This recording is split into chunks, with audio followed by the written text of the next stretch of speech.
안녕하십니까. 안녕하세요. 고린도전서 13장 끝부분을 보겠습니다.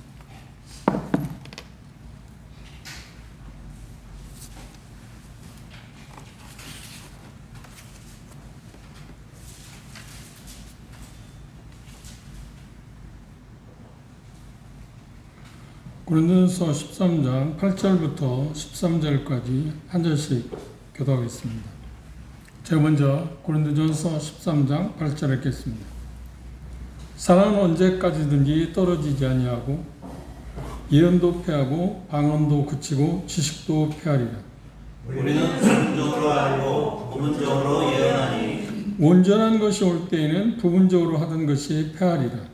내가 어렸을 때에는 말하는 것이 어린아이와 같고 깨닫는 것이 어린아이와 같고 생각하는 것이 어린아이와 같다가 장성한 사람이 되어서는 어린아이에게 배려하라. 우리가 이제는 거울로 보는 것 같이 희미하나 그때에는 얼굴과 얼굴을 대하여 볼 것이요 이제는 내가 부분적으로 하나 그때에는 주께서 나를 아신 것 같이 내가 온전히 알리라. 그런즉 믿음, 소망, 사랑 이 세 가지는 항상 있을 것인데 그중에 제일 사랑하라. 예, 감사합니다. 우리의 삶 가운데서 그리스도의 삶도 마찬가지고 인간의 삶 가운데서 가장 부족하다, 정말 필요하다고 하는 게 있다면 두말할 것도 없이 그건 사랑일 것이다. 우리의 삶도 그렇고 사회에서도 정치판에서도 그렇고 어느 곳에든지 사람이 존재하는 곳에 사랑의 결여는 그것의 어떤 부족, 그것의 어떤 문제는 모든 문제를 양산합니다. 그래서 성경은 사랑은 허다한 죄를 덮는다, 가리운다고 이야기하는데 그걸 반대로 말하면 사랑이 결여된다면 없다고 하면 허다한 죄가 양산된다. 모든 문제가 거기 시작된다. 그걸 우리가 알고 있지 않나요? 알고 있는데 실상은 그 사랑을 실천하는 건 그렇게 쉽지가 않습니다. 그런데 이 말씀에서 지금 바울 사도는 사랑과 그 다음 여기 나오는 예언, 그 다음 또 뭘 이야기했나요? 방언, 그 다음 지식에 대해서 이 세 가지 은사와 사랑을 비교하면서 그 길이에 있어서 사랑이 영원하다, 없어지지 않는다고 하는 것을 비교해서 설명하고 있습니다. 그런데 이 표현 가운데 보시면 다시 조심하세요. 사랑은 8절에 보면 사랑은 언제까지든지 떨어지지 않는다. 떨어지지 않는다는 말이 뭐냐면 떨어진다는 말에 꽃이나 잎이 바닥에 떨어져서 시들고 썩는 것, 그런 의미를 말할 때 떨어진다고 그래서 그래서 사랑은 떨어지는 거다. 시들고 마르거나 썩지 않는다고 하는 그런 표현이겠죠. 언제까지 그렇지 않는다고 이야기를 했습니다. 그런데 빈도가 아니라 어떤 시간적인, 그래서 끝부분에 본 것처럼 믿음, 사랑 이 세 가지는 항상 있을 것인데 그 중에 제일은 사랑이다. 믿음도 어떤 면에서 소망도 어떤 한 시간, 어느 기간이 지나면 멈추게 될 거다. 그런데 이 표현 가운데 말하면 온전한 것이 온다면, 오게 되면 그것도 멈춘다. 그럼에도 불구하고 온전한 것이 왔다고 할지라도 사랑은 계속 지속된다 라고 이야기합니다. 사랑의 영원성, 사랑의 어떤 지속성에 대해서 이야기하고 있습니다. 지금 고린도전서 13장에서 사랑에 대해서 바울 사도가 언급한 이유는 뭐냐면 고린도 교회의 가장 문제가 뭐냐면 이 사랑의 결여 때문이다. 이건 고린도 교회뿐만 아니라 우리도 마찬가지잖아요. 우리의 삶에서 인간사에서 가장 추구해야 할 게 뭐냐면 사랑을 회복하는 겁니다. 이 사랑이 결여되면 모든 문제가 거기 시작되니까 뭐 가정사든지 개인의 삶이든지 모든 게 그렇습니다. 이 사랑이 회복되지 않으면 문제가 해소될 수 없다고 하나님은 우리에게 이야기합니다. 그런데 고린도 성도들이 사랑에 대해서 제일 중요한 사랑에 대해서 제쳐놓고 일시적인 것, 눈에 보이는 것들에 대해서 다들 관심을 가졌습니다. 그것들이 뭐냐면 지금 바울 사도가 이야기한 것처럼 예언이나 지식이나 방언에 대해서 그들은 추구했다. 가장 더 중요한 사랑은 제쳐놓고 그러다 보니까 이 예언이나 그 다음 방언, 지식에 앞서서 사랑이 먼저여야 하는데 그것들에 대해 사랑에 대해서 마음을 쓰지 못하다 보니까 다른 것들에 대해서 그러니까 그 말을 쉽게 말하면 허접하다 그러잖아요. 허접한 것들을 잡고 중요한 것을 잃어버렸다. 그리고 지푸라기 같은 것을 잡기 위해서 금이나 은 그런 보석을 전혀 고려하지 않는다. 생각하지 않는다. 추구하는데 금이나 은이나 보석 같은 걸 추구해야 하지 않나요? 그런데 지푸라기, 나무나 그런 것들을 추구하는 사람이 있나요? 그런데 고린도 성도들이 그랬다는 거예요. 정작 추구해야 할 것은 사랑인데 사랑을 제쳐놓고 이런 여기 표현하고 있는데 그 예언이나 지식이나 방언 대단히 중요한 것입니다. 왜냐하면 하나님이 주신 특별한 선물이기 때문에 그럼에도 불구하고 그것들은 한시적이다. 어느 시간이면 지나갈 거다 이야기합니다. 그런데 사랑은 영원하다 하는 이야기를 했어요. 오늘 이 말씀에서 우리가 주목해야 할 게 뭐냐면 이 말씀이 주는 의미도 우리가 생각해야겠지만 우리가 사랑을 회복하는 것이 얼마나 중요한가. 그렇죠? 그러면 그 부분에 대해서 하나씩 생각을 해보도록 하겠습니다. 그런데 이 표현 가운데 조심해야 할 게 뭐냐면 이렇게 표현해 있습니다. 사랑은 언제까지 떨어지지 아니한다. 그 언제까지 떨어지지 않는다는 말이 뭐냐 보면 이 말은 쉽게 얘기하면 뭐냐면 사랑은 사그라들 수 있는 게 아니라 끝이 없다. 폐기되지 않는다. 라고는 그 표현을 그렇게 하겠습니다.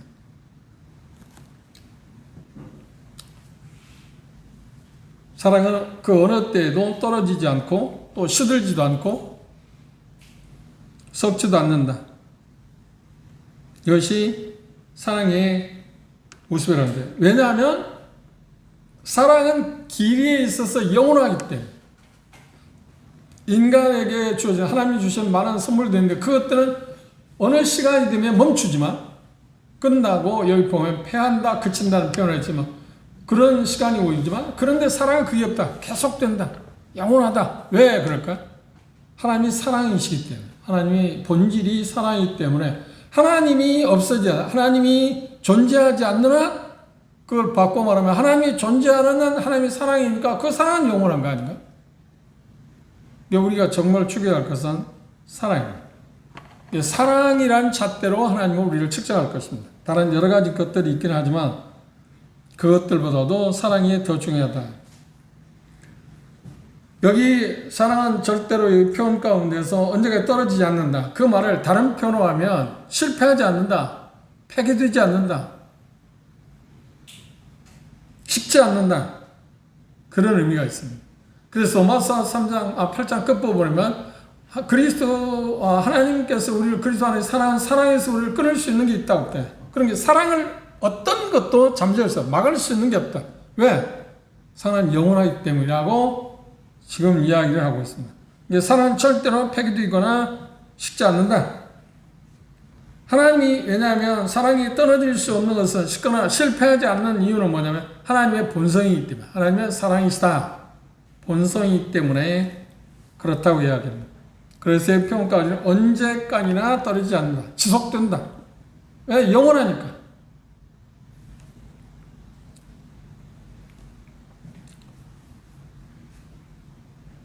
여기 지금 바울 사도는 세 가지 은사를 갖고 사람과 비교하고 있습니다. 예언도 패하고 방언도 그치고 지식도 패할 거다. 이 단어를 대단히 중요한 단어입니다.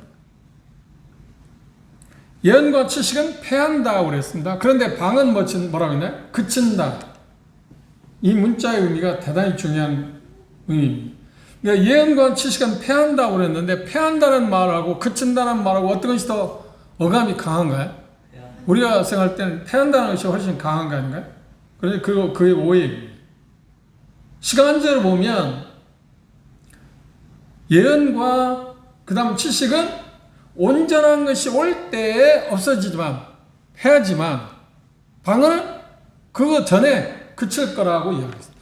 그러니까 엄밀히 따지면 그친다는 말이 더 훨씬 기간적으로 보면 짧은 것입니다. 빠른 시간 안에 지금 이 기록하고 있는 말씀에서 보면 빠른 시간 안에 예언과 지식보다 방언이 빨리 사그라들 거다.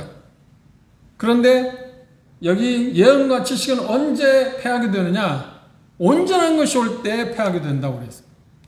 그런데 방언은 온전한 것이 오기 전에 스스로 사라질 거다. 마치 우리가 전기 제품을 쓸 때 배터리를 사용하는 전기 제품 있잖아요. 이 배터리의 수명이 다하면 바꿔야 하지 않나요? 방언은 바로 그런 것 같다는 거예요. 언젠가 그친다. 수명이 다한다. 그래서 여기 표현 가운데 패한다는 말은 어떤 의미냐면 활성화되지 못한다. 어느 기간 동안 활성화하다. 잘 움직이다가 어느 기간이 되면 어떻게 될 거라고요? 패한다는 말은 어느 날 작동을 멈추게 될 거다. 그걸 패한다는 뜻입니다. 그런데 방언은 그친다고 그랬는데 그친다는 것은 멈춘다, 끝난다. 스스로가 어느 기간이 되면 저절로 멈추게 될 거다. 뭐가? 방언이. 그런데 고린도 성도들은 예언이나 지식보다도 방언을 대단히 더 추구했습니다. 그러면 생각했어요. 길이에 있어서 방언이 예언과 지식보다 훨씬 짧습니다. 빨리 사라질 것입니다. 그런데 빨리 사라질 것을 더 추구하면 긴 것보다 예언과 지식이 훨씬 긴 건데 그걸 추구하지 않고 짧은 것을 추구하면 어리석은 거 아닌가요? 얼마 후에 사라질까? 생각해 보세요. 한 달 후에 사라질 거 하고 30년 후에 사라질 거라면 우리는 어떤 걸 구해야 하나요? 30년 후에 사라질 것을 우리 추구해야 하지 않나요? 그런데 예언과 지식은 온전한 것이 올 때니까 대단히 긴 시간입니다. 그런데 방언은 그치는데 짧은 시간에 이제 얼마 후에 사라질 거라는 거예요. 어떻게? 스스로. 이게 어떤 목적을 달성하면 폐기처분 하지 않나요? 이 예언도 지식도 목적이 달성되면 다 폐기처분 되는데 스스로 없어질 수밖에 폐기되거나 그칠 수밖에 없는데 예언과 지식은 좀 길고 언제? 평간 온전한 것이 올 때. 그런데 방언은 스스로 어떤 것 때문에 스스로가 멈추게 될 거예요. 작동을 멈추게 어떤 목표가 달성되기 때문에. 그것의 차이 단어 패한다는 말하고 그친다는 단어를 우리는 꼭 기억해야 합니다. 예언과 지식은 여기 표현하고 있는 것처럼 외부의 어떤 것에 의해서 어떤다고요? 멈춰진다고 하면 방언은 어쩐다고요? 스스로 멈출 거다. 스스로 잠이랄 거다. 그칠 거다. 그친다. 그러니까 패한다는 말하고 그친다는 말이 강도의 면에서 패한다는 말이 훨씬 어감이 강한 것처럼 보이지만 그친다는 말이 시간적으로 훨씬 앞에 오는 것입니다. 예언하고 지식은 언제 패한다고요? 온전한 것이 올 때. 그런데 그게 오기 전에 방언이라는 것은 그치게 될 거다. 왜? 목적이 성취되면 그치게 될 거라고 그랬습니다. 그것이 여기 표현하는 것서 13장 8절에서 예언하는 말은 첫 번째가 뭐냐면 은사는 일시이자이다. 예언도 그렇고 지식도 그렇고 방언도 그렇다. 그런데 예언과 방언에 비해서 예언과 지식에 비해서 방언은 훨씬 더 빨리 사라질 거다. 그렇죠? 그런데 고린도교는 그걸 모르고 뭘 더 추구했다고요? 얼마 후에 사라져. 지금 이 서신을 쓰고 있는 쪽에서 보면 불과 10년, 20년에 다 사라질 방언이 멈추게 될 그칠 것에 대해서 그들은 좋아하고 그걸 대단히 추구했습니다. 그러니까 그들이 얼마나 어리석었는가 하는 것을 생각할 수 있습니다. 우리가 어떤 사람을 볼 때 인간사에서 저 사람 지혜롭다 할 때 여러 가지 있습니다. 지혜롭다 할 때 빼놓을 수 없는 것이 뭐냐면 길이에 있어서 긴 것을 추구하느냐 짧은 것을 추구하느냐 볼 때 짧은 것을 추구하면 어리석죠. 그럼 긴 것을 추구하면 우리는 지혜로운 사람 아닌가요? 또 지혜 면에서 가치 없는 것을 추구하면 어리석고 가치 있는 것을 추구하면 어떤가요? 그건 지혜로운 거 아닌가? 그런 면에서 고린도 성도는 좀 어리석었습니다. 나타나는 표적 때문에 훨씬 그것이 선호했었다고 하는 것을 이야기하겠습니다. 여기 지금 예언하고 지식은 언제 패할 거라고요? 온전한 것이 올 때. 이 온전한 것 때문에 참 말이 많습니다. 온전한 것이 도대체 뭐냐? 그건 잠시 후에 우리들이 생각하기로 하고요. 성경 전체를 보면 이 방언이 방언은 표적의 은사입니다. 예언하고 지식은 표적의 은사가 아닌데 기적과 같은, 그렇죠? 특이한 은사 가운데 하나입니다. 표적의 은사라 그렇게 이야기합니다. 기적, 그래 이적적인 일인데 특별한 어떤 사람으로서는 해낼 수 없는 일을 해가는 거예요. 그러니까 불가항력적인 일을 하나님의 성령에 의해서 능력에 의해서 주어지는 어떤 일들이 가운데 하나가 뭐냐면 방언입니다. 방언은 어떤 면에서 사도행전 2장에 보면 오순절의 방언은 뭐냐면 외국어였습니다. 외국어란 말이 무슨 말이냐면 12명의 제자들이 히브리어, 아람어, 헬라어는 좀 알 수 있을지 모릅니다. 자기들이 사용하고 있는 자국어밖에 몰라요. 그런데 오순절에 15개 나라 사람들이 오순절에 하나님께 예배하기 위해서 예루살렘에 왔습니다. 그런데 베드로가 하나님의 말씀을 이야기할 때, 그 방언을 이야기할 때 자기들은 지금 히브리어로 자국어로 이야기했는데 12개, 15나라 온 사람들이 각각 자기 나라 말로 알아들었다는 거예요. 이게 기적이잖아요. 제가 소리언어를 전혀 몰라요. 인사도 몰라요. 물론 제가 세계 여러 나라 가서 인사 정도의 말들을 제가 배운 게 있어요. 그 사람도 소통하기 위해서. 그렇죠? 그런 소리는 제가 가본 일이 없어요. 러시아. 그렇죠? 러시아는 가본 일이 없어요. 그런데 제가 뭐 여행이나 어떤 준일론에서 외국을 갔을 때 그 나라의 뭐 생소한 문화니까 그래도 인사를 배우잖아요. 그런데 러시아는 하나도 몰라요. 그럼 내가 러시아가 그런 말, 내가 러시아 가서 배운 일이 없으니까 우리말로 하는데 러시아 청중이 무슨 말로 알아들었다고요?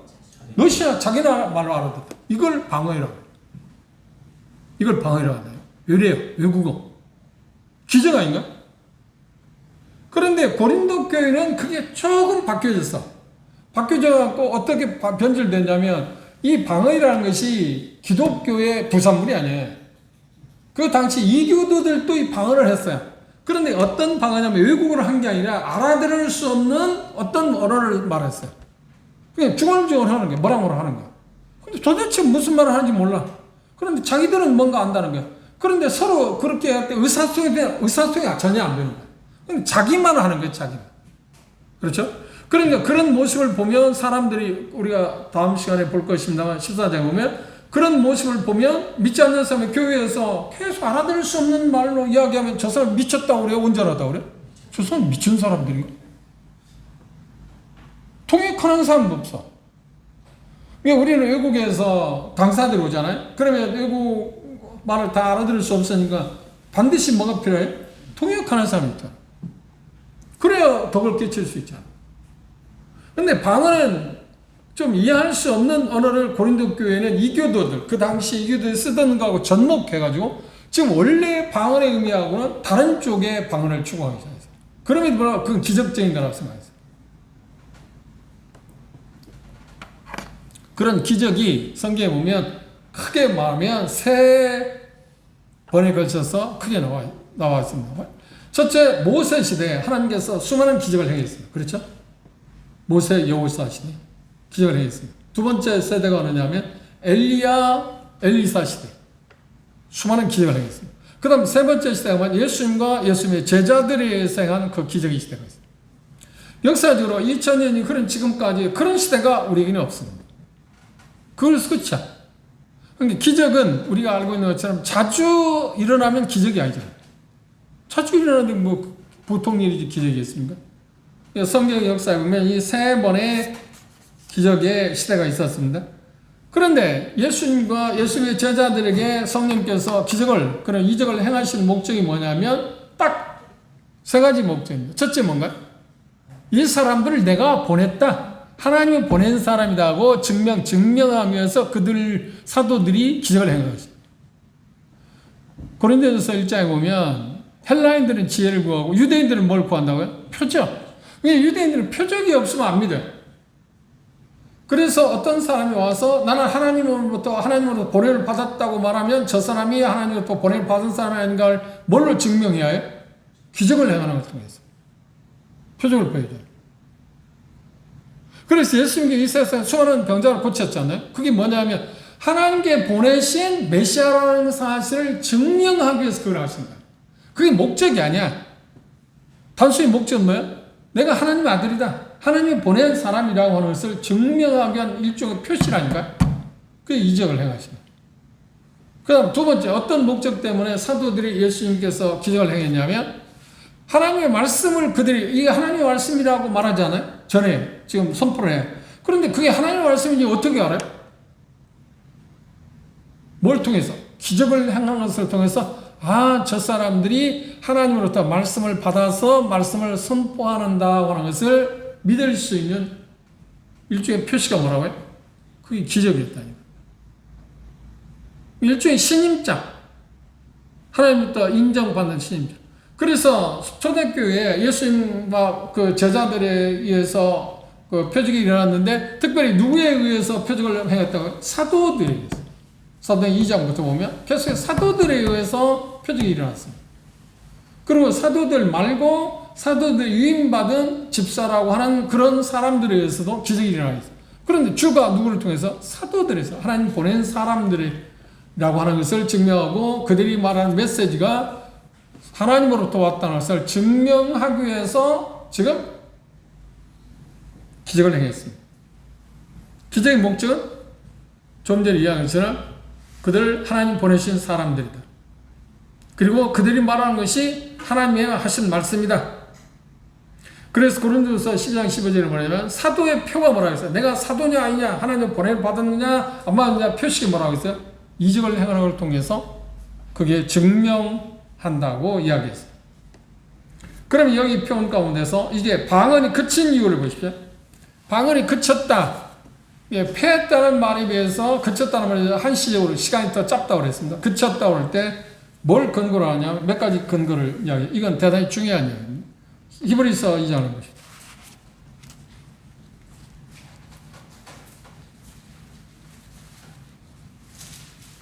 오늘날 방언하는 사람도 있습니다. 그런데 그 방언이 성령으로부터 왔을까요? 하나님의 말씀에 보면 아니라고 하는 것이 증명이에요. 왜? 방언이 그쳤는데 그걸 사용하고 있다? 그건 문제지 않나요? 히브리서 2장을 보십시오. 히브리서 2장 3절 4절 보십시오. 우리가 이같이 큰 구원을 등한히 여기면 어찌 피하리요? 이 구원은 처음에 주로 말씀하신 바요 들은 자들 우리에게 확증한 바니 4절 하나님도 표적들과 기사들과 여러 가지 능력과 및 자기 뜻을 따라 성령에 나눠주신 것으로서 저희와 함께 뭐라고 했다? 증거하고 있다? 하실 거다? 아니다. 과거에. 이적은 어때요? 이 히브리서를 썼을 때마다 이미 과거에 끝난 거다. 과거형으로 말했어. 수많은 이적들이 있잖아요. 지금 방언도 그 중에 하나잖아요. 표적의 은사니까. 그렇죠? 그게 첫 번째. 이미 히브리서가 쓰여질 때만 해도 그게 과거형으로 이야기했다. 히브리서 언제 쓰여졌어요? AD 68년경에 쓰여졌어요. AD 68년기라고 하면 2년 후에 로마에 의해서 예루살렘이 지금 멸망할 시기. 끝부분에 있는 그 시기에 기록해 놓았는데 히브리 저자는 뭐라고 그러냐면 이미 그것들은 과거에 이미 끝난 거다. 과거형으로 해서. 그러면 과거형이 아니고 지속된다면 있다고 한다든지 증거하고 있다든지 증거할 거라고 이야기하죠. 계속 증거할 거라고 하면 멈춘 게 아니잖아. 계속 해야 할 거야. 이미 끝났다. 왜냐하면 공정이 끝나면 공정은 한 번 끝나는 거지 그 문제 있으면 또 공정하고 또 공정하는 거야? 법정에 가서? 안 그렇잖아요. 그 다음 두 번째 이게 지금 우리가 다음 시간에 고린도서 14장 21절에 그 방언이 시작된 방언이 왜 하나님께서 방언을 주셨는가 그 목적을 우리가 자세히 그때 볼 거지만 오늘 잠시 볼 수 있는 것은 고린도서 14장을 우리가 참조해 봅시다. 14장 21절 보십시오. 율법에 기록한 바 주께서 가라사대 내가 다른 방언하는 자와 다른 입술로 이 백성이 말할지라도 저희가 오히려 듣지 아니하리라 하였으니 그러므로 방언은 믿는 자들을 위하지 않고 믿지 아니하는 자들을 위하는 표적이나 예언은 믿지 아니하는 자들을 위하지 않고 믿는 자들을 위합니다. 이 말씀에서 우리가 오해하고 있는 것보다는 지금 선지가 뭐냐면 우리 주변에 수많은 교인 믿는다고 하는 사람들 뭐냐면 방언은 믿는 사람의 표시라고 이야기해요. 오순절교, 특별히 순복음. 성경이 그렇게 말한 일이 없어요. 여기 말씀 보세요. 이 말씀에 자세히 보시면 지금 하나님의 말씀을 왜곡시켰어요. 이 말씀을 자시면 방언은 믿는 자들의 표식이라고요. 믿지 아니한 사람들을 위한 표적이라고요. 믿지 아니한 사람들에 대한 표적이라니까. 그 말은 무슨 말이냐면 정확히 말하면 이사야서 28장이 그 말을 처음 사용했는데 이 말은 유대인과 비교해 보십시오. 유대 역사를 비교해 보십시오. 이거 중요한 이야기.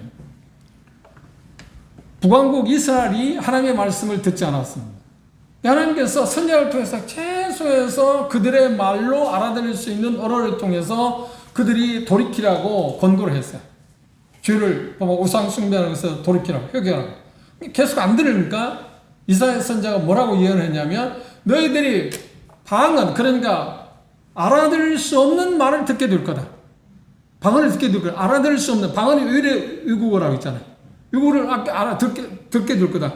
왜 이스라엘 백성들이 북왕국 이스라엘 멸망이 전에 알아들을 수 없는 외국어를 듣게 될 거라고? 그들이 믿기 때문에 믿지 않았기 때문에.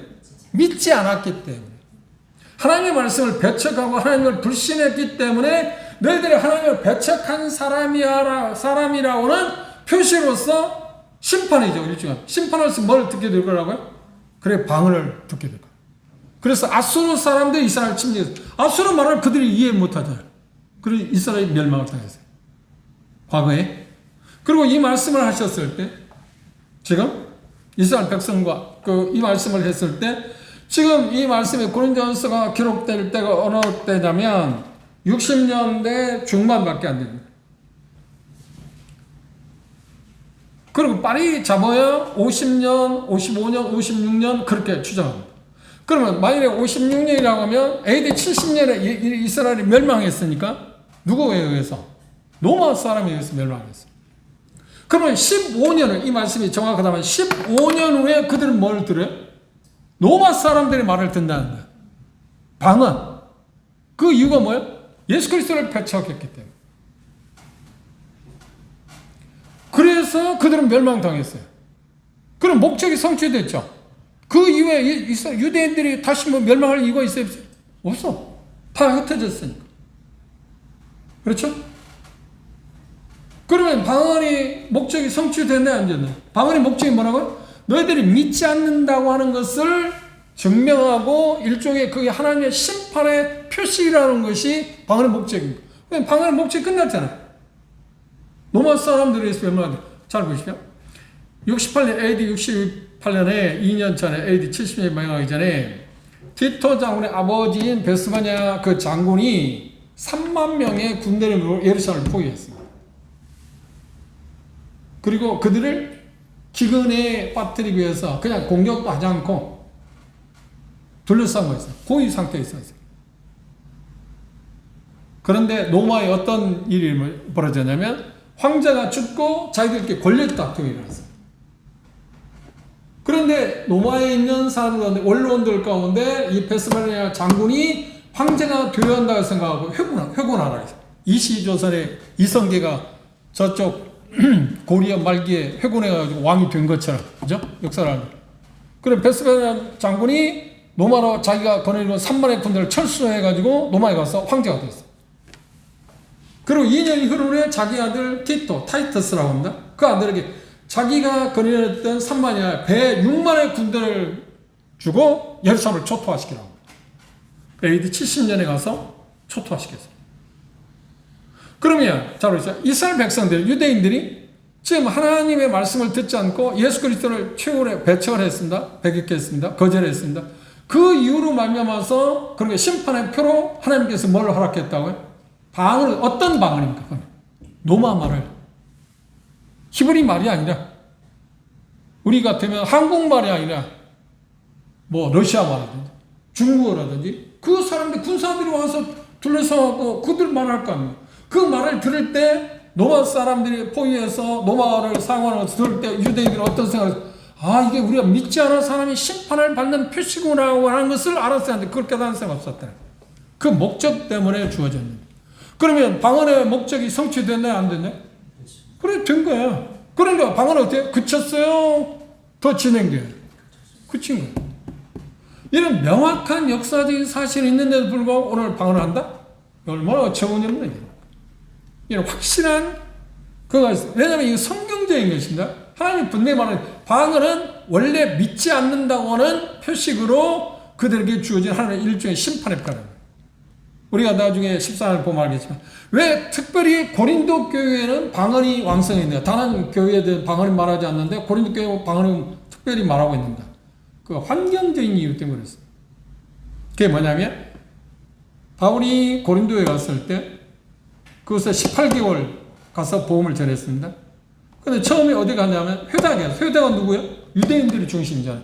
그들이 계속 복음을 전하는데 그들이 복음을 받아들이잖아요. 예수를 배척했어.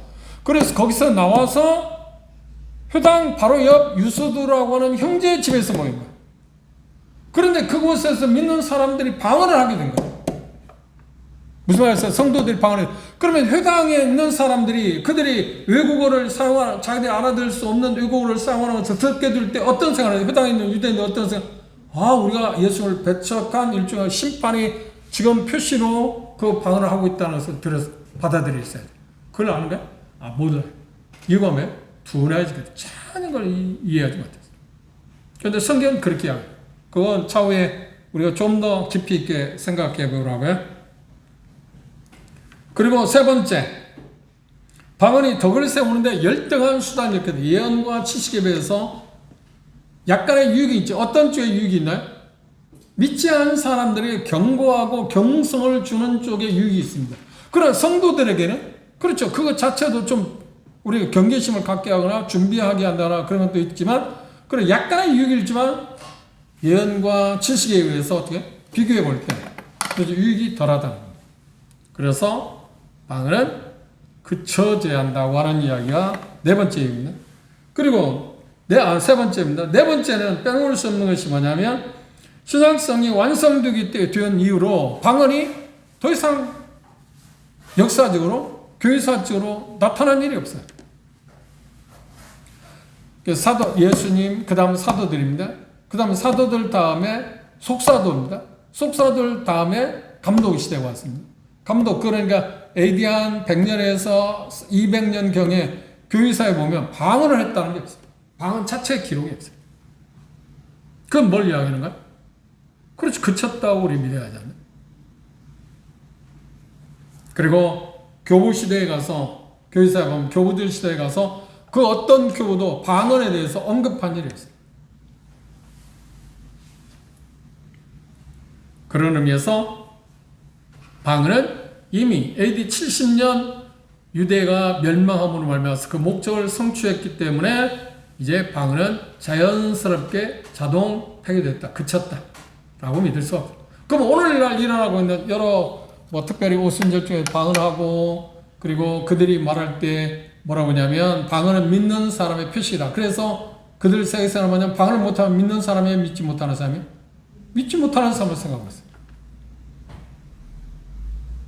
이런 말도 안 되는 성경과 전혀 다른 어떤 이야기를 하고 있다 하는 것을 우리가 생각해 보겠습니다.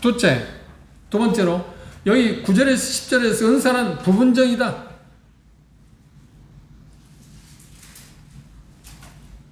조금 전에 이야기한 것처럼 방언은 이 서신이 쓰고 얼마 후에 그쳤다고 말했습니다.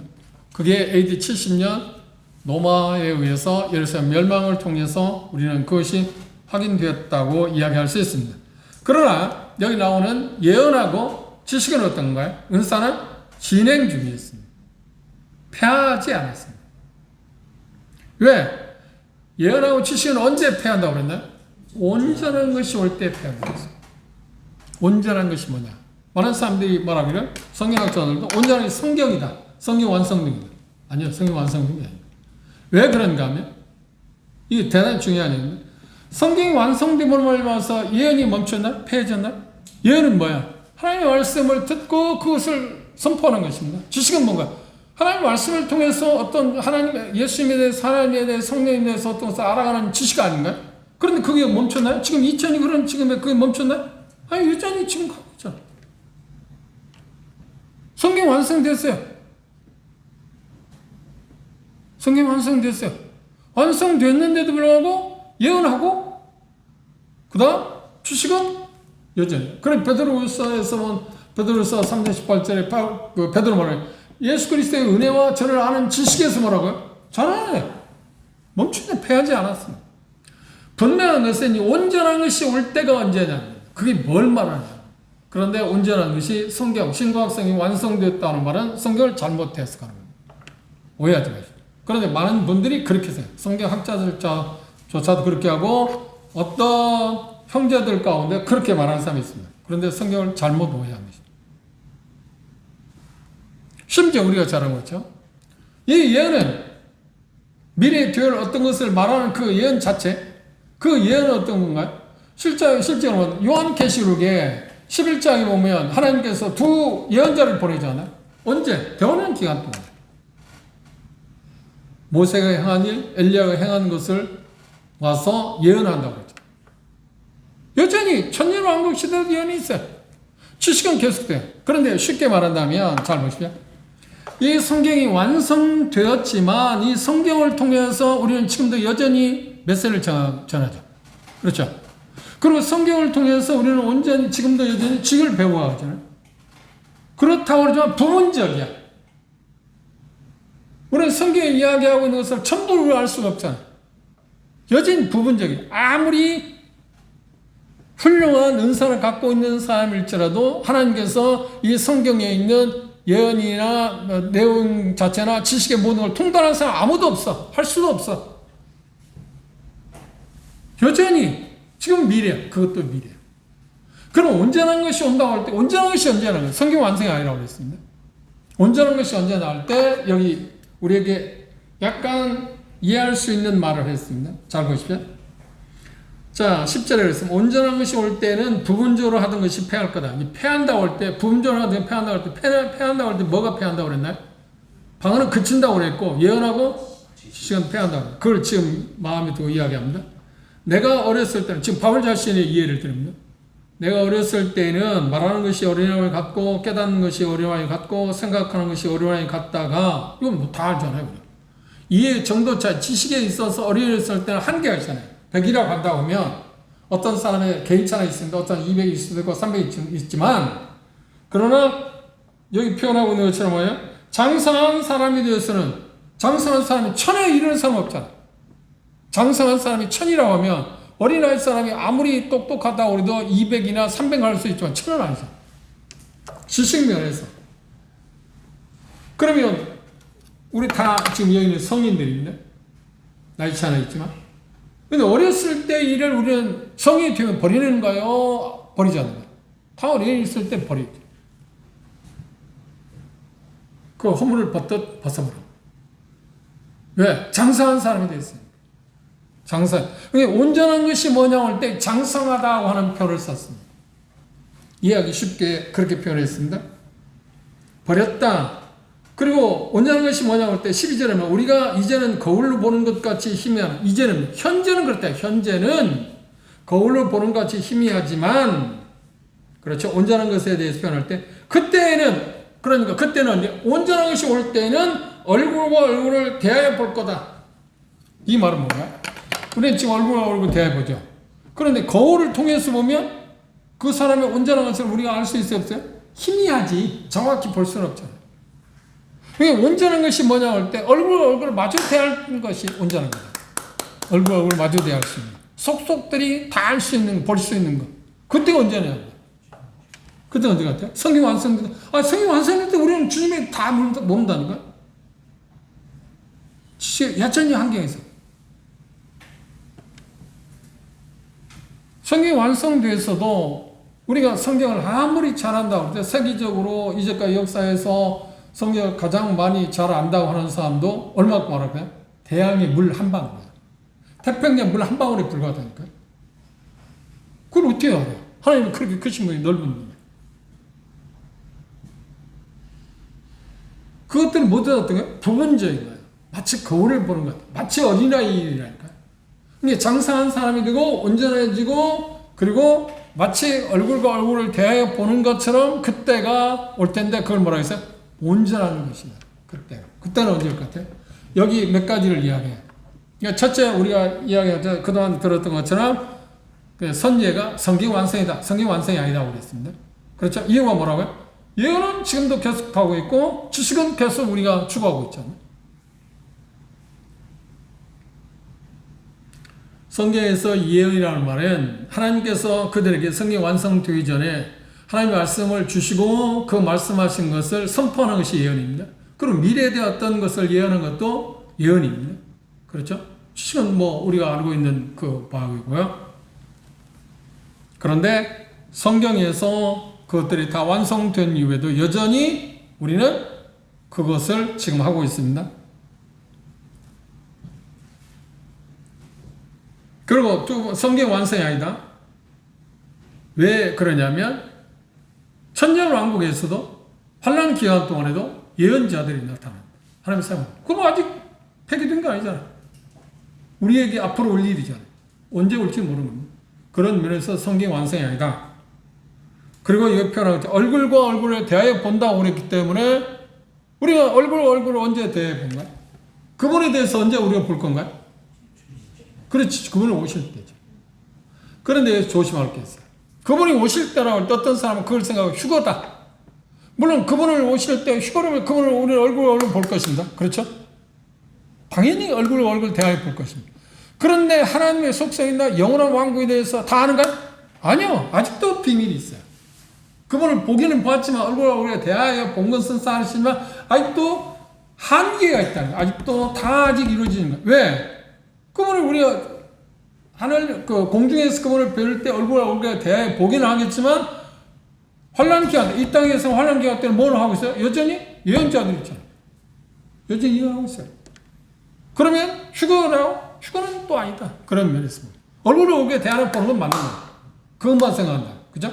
그런데 지식과 예언이 패한다고 하는 쪽에서 보면 여전히 천년왕국 때도 환란 기간 동안에도 그게 있잖아요. 주어지고 있잖아요. 계시록이 그 내용이 나오고 있어요. 그게 패해졌다면 없어졌다면 그때가 맞겠죠. 또 하나 교회가 성숙하면 될 거라고? 아니요. 그건 더 가당치도 않는 이야기예요. 그리고 어떤 사람 말하기를 예수 그리스도의 재림이다. 휴거하고 재림의 차이가 7년이잖아요. 공중 휴거라고 하는데. 그리고 재림은 지상 재림이니까. 재림 때 그게 가는 거예요. 아니요. 재림 때도 그분에 대해서 다 몰라요. 속속들이 몰라. 무슨 말 아니겠어요? 앞으로 미래가 어떻게 될 것인지 재림하게 되면 천년왕국을 세울까요? 그것도 미래사항이야. 우리가 주님을 그러니까 휴거에서 그분을 만날 때 지상에 7년 환란이 일어나는데 그 내용을 우리가 알아요. 속속들 알아요. 몰라. 속속들 몰라. 지금. 그렇죠? 하나님의 비밀. 그리고 천년왕국이 무슨 일이 날지 우리는 몰라. 그분을 얼굴과 얼굴 대해봤지만. 그런 천년왕국이 그분을 직접 다스리지만 우리가 왕처럼 함께 왕노릇 할 거지만 그분의 속성에서 우리가 다 알아요? 아직 몰라. 여전히 미지수예요. 여전히. 그때 예수님은 여전히 말씀하실 거고 지식이 그분에 대해서 우리는 향상된 것은 사실입니다. 그럼 완성된 건 아니에요. 종지은 아니잖아요. 그러면 온전한 것이 언제일까요? 그렇습니다. 영원한 왕국. 하나님께 우리 주시는 모든 것을 우리가 누리게 될 겁니다. 그때는 예언이 필요 있어요, 없어요? 왜 필요 없어요? 아니, 그분에 대해서 뭘 설명할 필요가 뭐 있어? 이제 다 아는데, 톡톡대로 다 아는데. 지식이 필요 있어요, 없어요? 없잖아요. 그러면 다 아니까. 그래서 제 본면은 영원한 것이, 온전한 것이 뭐냐고 할 때, 영원한 나라에 들어갔어. 그분과 우리가 함께 삽니다. 그때야 드디어 이제 하나도 빠짐없이 그분에 대해서 우리가 속속들이 다 알 거다. 그 말을 뭐라고 표현했어요? 얼굴과 얼굴을 대하여 봅니다. 그 말은 속속들이 다 그분이 우리에게 감추어진 거 하나도 없을 거다. 그게 온전한 거라는 거예요. 그때 가서는 예언이 필요 있어요, 없어요? 누가 하나님의 이런 분이라고 메시지를 전할 필요가 있어요? 그분이 알아야 할 어떤 지식이 이런 거라고 우리가 추구할 게 있어요, 없어요? 아니요, 다 밝혀졌어. 다 드러났어, 이제. 속속들이. 그래서 예언과 지식은 그때까지 지속되고 방언은 정확히 말하면 유대인들의 멸망이라고 하는 그걸 기점으로 해서 그쳤다고 우리가 바라보는 것이 대단히 중요해요. 그래서 온전한 것은 영원한 하나님과 영원한 아버지 집에서 천국이라고 우리 일반적으로 해요. 제가 이제 천국이라는 말보다는 아버지 집이라고 표현하죠. 아버지 집에서 그분과 함께 살게 돼요. 시기적으로 오면 휴거, 그 다음 재림, 그 다음에 천년왕국, 믿지 않는 심판, 그리고 지옥, 그 모든 게 끝난 다음에 어떻게 해요? 새하늘과 새 땅이라고. 그분과 함께 영원히 살게 될 그때, 그것을 온전한 것이요. 그때는 더 이상 그분에 대해서 믿음도 필요 없잖아요. 그분에 대해서 소망 바라볼 게 있어요? 기대할 게 있어요? 신뢰할 게 있어요? 아니요. 그때는 필요 없어요. 그런데 사랑이 영원하다고 해서 뭐라고 하냐면 믿음, 소망, 사랑, 그 중에 그 세 가지는 중요한 것인데 그 중에 제일은 뭐라고 했어요? 사랑. 왜요? 그러면에도 불구하고 그때도 여전히 뭐가 필요해? 사랑은 있어요. 왜냐하면 하나님이 사랑이시니까. 그래서 사랑이 크다는, 제일 크다는 거예요. 믿음 필요 있어요? 없어요? 아니, 믿음은 필요 없는 게 아닌가? 하나님은 우리가 이미 만났는데 그분과 함께 사는데 뭔 그분을 믿을 필요가 있어요? 그렇죠? 그 부분에 대해서 우리가 생각할 수 있어야 합니다. 그래서 우리가 그분과 함께 살 때 모든 선한 것을 소유했기 때문에 그분에 대한 모든 것을 우리가 다 속속들이 우리가 소유하기 때문에 더 이상 믿고 더 이상 바랄 것이 있다 없다? 없습니다. 그분을 만나면 그분과 함께 살게 될 때 이게 완성이니까. 사랑이 하나님의 가장 큰 것이다. 사랑이 하나님 중에서 가장 큰 것이다. 하나님의 사랑이시다 말씀하는 것이기 때문에 사랑이 제일이다. 두 번째, 왜 사랑이 제일이라고요? 그것이 영원하기 때문에 그것만은요. 그거 없어지지 않아요. 계속 들어요. 왜? 하나님이 존재하는 한 사랑은 어때요? 영원히 지속되잖아요. 그 어떤 은사도 거기까지 가지는 못해요. 다 끝나는 거죠. 그러니까 하나님이 주시는 은사가 가장 끝에 남는 게 뭐라고요? 예언과 지식입니다. 그렇죠? 그리고 믿음과 소망입니다. 그런데 그분을 만나서 함께 살게 되면 믿음도 소망도 사라져버리고 더 이상 필요할 게 없습니다. 예언도 지식도 이제 폐하해질 것입니다. 그리고 또 하나 빼놓을 수 없는 것이 왜 사랑이 제일이라고요? 이 세상에서 가장 가치 있는 것이기 때문에. 세 번째가 그렇습니다. 그리고 사랑은 믿음과 소망 그 자체를 포함하고 있기 때문에. 그래서 사랑이 영원하다고 이야기합니다. 은사들, 주어진 어떤 사역들, 일, 믿음, 소망 모두 다 어느 날 다 살아서 끝을 볼 것입니다. 그것이 온전한 날이라고 그랬습니다. 그 목적과 의문이가 사라질 때 목적을 완전히 달성했기 때문에 더 이상 그건 존재하지 않을 것입니다. 이 말을 한 이유는 사랑이 제일이라고 말한 이유는 뭘까요? 너희들이 그것들을 추구하는데 사랑이 제일인데 제일 좋은 것을 추구하지 않고 다른 것을 자꾸 추구하는데 아니야 너희들이 정말 추구할 거면 없어지지 않을 걸 추구하라는 말이죠. 왜 한시적인 걸 갖고 그렇게 목을 매냐? 더 중요한 것을 추구해야지. 그 말을 해주기 위해서 이야기를 했습니다. 그러나 우리가 지금 현재에서는 우리가 보여주는 사랑이 있습니다. 나타낼 사랑도 있고요. 실천할 사랑도 있습니다. 그리고 삶을 살아가면서 살아내야 할 사랑도 있습니다. 그 사랑이 무엇인가요? 주님께서 우리 말씀하신 것처럼 요한 13장에서 내가 너희를 사랑하는 것처럼 너희도 너를 사랑해. 서로 사랑해라. 이 사랑의 실천. 이것이 우리가 추구해야 할 문제. 믿음, 소망, 그것보다 더 중요한 건 사랑인데 왜 사랑을 더 추구해야 한다고요? 왜냐하면 사랑은 하나님의 영원한 그분, 하나님과 연결하도록 우리에게 주시는 일종의 고리, 다리 역할을 하기 때문에 우리는 사랑을 중시 여기하고 그걸 크게 생각해야 합니다. 오늘 이 말씀에서 본문에서 가장 중요한 온전한 것이 뭐냐? 그리고 패한다는 말하고 그친다는 말의 차이. 그리고 방언에 대해서 오해하고 있는데 그건 다음 시간에 우리가 14장을 보면서 더 구체적으로 볼 것입니다. 그 상황도 보고. 그런데 분명한 것은 하나님 말씀에서 비춰볼 때 방언은 이미 지나 그쳤다. 목적을 성취했다. 그래서 더 이상 그거 갖고 왈가왈부할 게 아니다. 그렇죠? 그러면 지금 일어나고 있는 그 방언이라는 것은 뭘까? 하나님으로부터 온 것인가? 아니 하나님 말씀에는 그렇다고 말할 수 있는 게 없어요. 자기들 어떤 이유를 합리화시킨다고 그래요.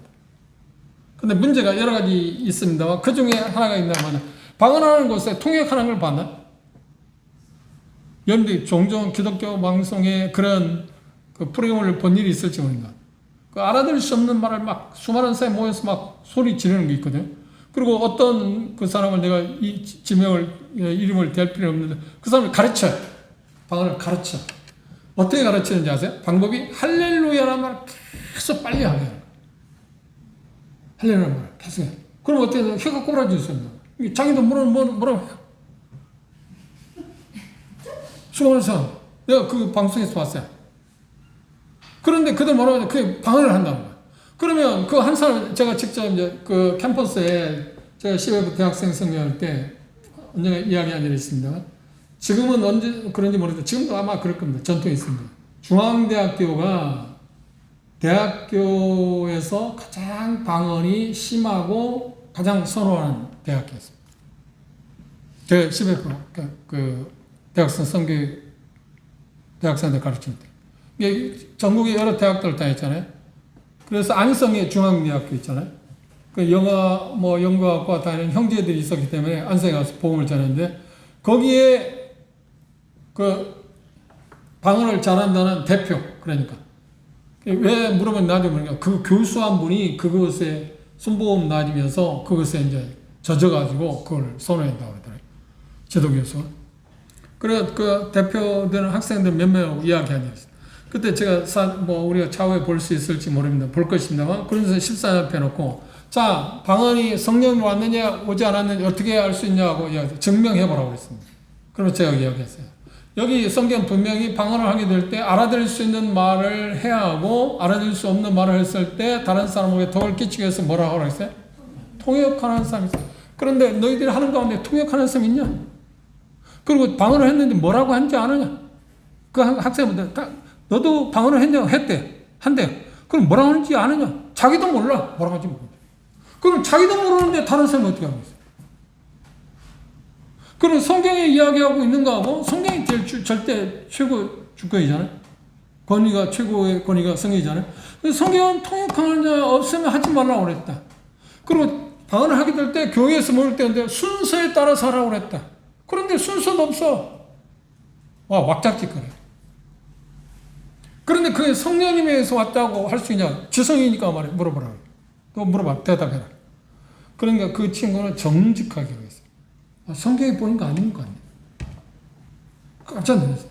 고집할 줄 알았어요. 지성인의 좀 차이는 좀 다르더라고요. 물론 지성인들도 막 고집하면 하나가 없잖아요. 그렇지만 뭐라고 하겠습니까? 근데 성경을 대놓고 이야기해요. 그렇게 하느냐? 너 방언에 뭐라고 했느냐? 너 했다고 그러니까 너 뭐라고 그러냐? 나도 모르는데. 그럼 다른 사람, 옆에 사는 친구들 하는 걸 봤는데 그들이 뭐라고 그러냐? 나도 모르는데. 아무도 몰라. 자기들이 하는 거. 그리고 통역해보는 사람인데 통역하는 사람도 없어. 그게 성경적인 방향이야. 결론은 뭐야? 그래, 성령에 의해서 온 건 아니다. 이 결론. 그래서 그렇게 말했어, 그 학생. 성령님에 의해서 왔다고 하는 것을 증거를 대라. 그럼 내가 받아들여. 나는 성경을 통해서 성령님에서 온 게 아니라고 말했다. 그리고 친구도 양심적으로 지금 이야기했잖아. 그러면 나중에 그 교수를 만나서 물어봐라.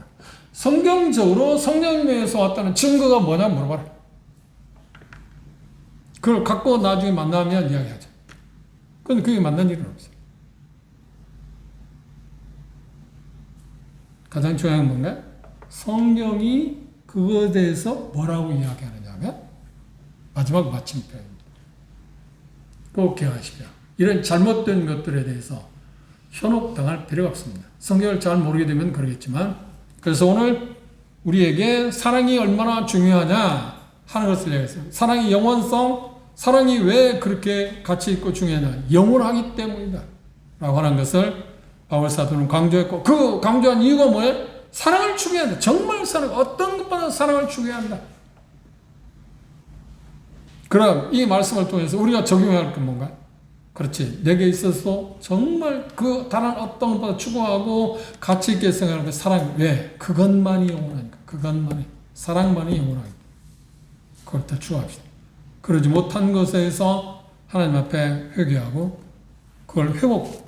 그래서 요한계시록 3장에 나오는 것처럼 2장에 나오는 것처럼 에베소 교회에 한 가지 부족한 게 있는데 뭐라고 그랬어요? 처음 사랑이다. 저는 지금 뭐 용인교도 마찬가지 제가 다니는 여러 지역교회 있잖아요. 지역교회를 위해서 아침마다 기도할 때마다 그렇게 돼요. 처음 사람을 회복시켜 주십시오. 그리고 집행계의 것처럼 영혼들이 소생함을 입게 해주십시오. 메시지를 듣게 돼요. 하나님의 말씀을 듣게 돼 그 말씀을 통해서 그런 게 정확한 말씀이 하나님의 진리의 말씀을 옳게 분별해서 명확하게 전해지는 그 말씀을 통해서 사랑하는 성도들이 소생함을 입게 돼요. 회복되게 돼요. 그 어떻게 뭘 하라는 말이냐 질문하면 하나님께 제가 그렇게 잠은 자다고 해서 처음 사랑을 회복하게 해주십시오. 그리고 제가 추구하는 것은 사랑입니다. 사랑을 정말 가치 있게 생각하고 그걸 추구하고 그걸 실천할 수 있게 해달라고. 여러분 어떠십니까? 아멘이시죠? 기도합시다.